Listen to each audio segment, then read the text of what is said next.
महाभारत भारतीय इतिहास और संस्कृति का एक अमूल्य ग्रंथ है। इसमें केवल युद्ध और राजनीति ही नहीं, अपितु धर्म, नीति और भक्ति की गहराई से विवेचना की गई है। इस महान ग्रंथ में श्री कृष्ण एक केंद्रीय पात्र हैं, जो केवल एक योद्धा या सारथी नहीं, बल्कि स्वयं भगवान विष्णु के अवतार माने जाते हैं। उनकी बुद्धि, नीति और अद्भुत शक्ति ने महाभारत के युद्ध की दिशा और परिणाम दोनों को ही प्रभावित किया।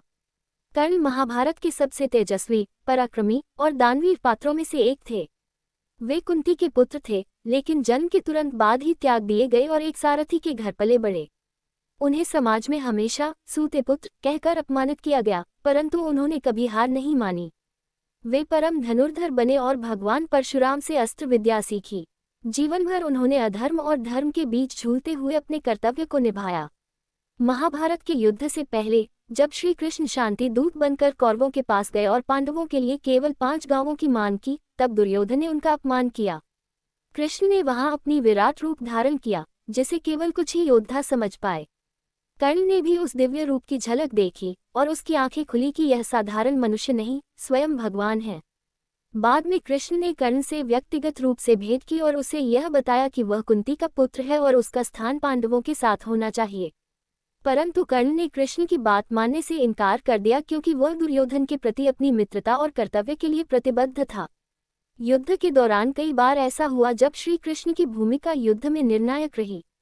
अर्जुन के सारथी के रूप में उन्होंने न केवल रथ चलाया, बल्कि समय समय पर नीति, रणनीति और शक्ति का अद्भुत प्रदर्शन किया। एक प्रसिद्ध प्रसंग में कर्ण ने श्री कृष्ण को लक्ष्य बनाकर बाण चलाए। यह उस समय की बात है जब अर्जुन और कर्ण आमने सामने युद्ध कर रहे थे। कर्ण जानता था कि जब तक कृष्ण अर्जुन के सारथी हैं, तब तक अर्जुन को हराना असंभव है।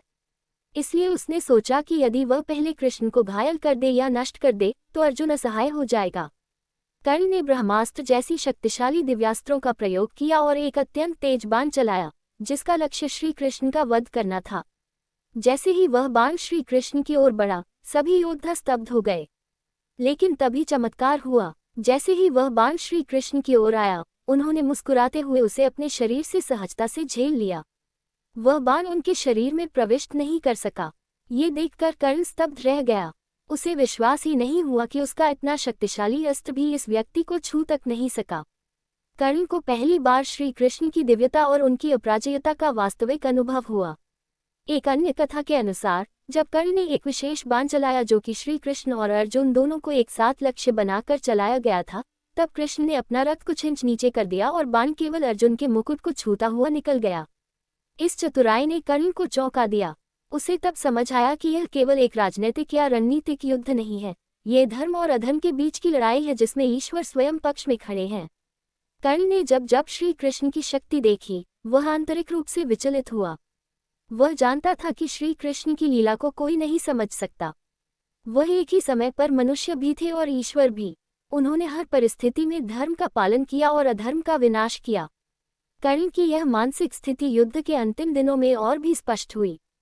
जब उसका रथ भूमि में धंस गया और वह अपने अस्त्र उठाने में असमर्थ हुआ, तब श्री कृष्ण ने अर्जुन को आदेश दिया कि वह अभी कर्ण पर बाण चलाए। इस पर कर्ण ने कहा कि यह धर्म के विरुद्ध है, और कृष्ण ने उत्तर दिया कि जब अभिमन्यु को अन्याय से मारा गया, तब कौन सा धर्म था? ये समय न्याय का है और अधर्म के विनाश का। कर्ण ने श्री कृष्ण पर बाण चलाए, लेकिन वह केवल अस्त्र का युद्ध नहीं था, वह आस्था और शक्ति की परीक्षा थी। कृष्ण की शक्ति देख कर्ण जैसे पराक्रमी योद्धा भी चौंक गए और यह मानने को विवश हो गए कि यह कोई साधारण मनुष्य नहीं, स्वयं नारायण है। कर्ण का जीवन हमें ये सिखाता है कि निष्ठा और कर्तव्य महत्वपूर्ण है, लेकिन सत्य और धर्म का साथ देना उससे भी बड़ा धर्म है।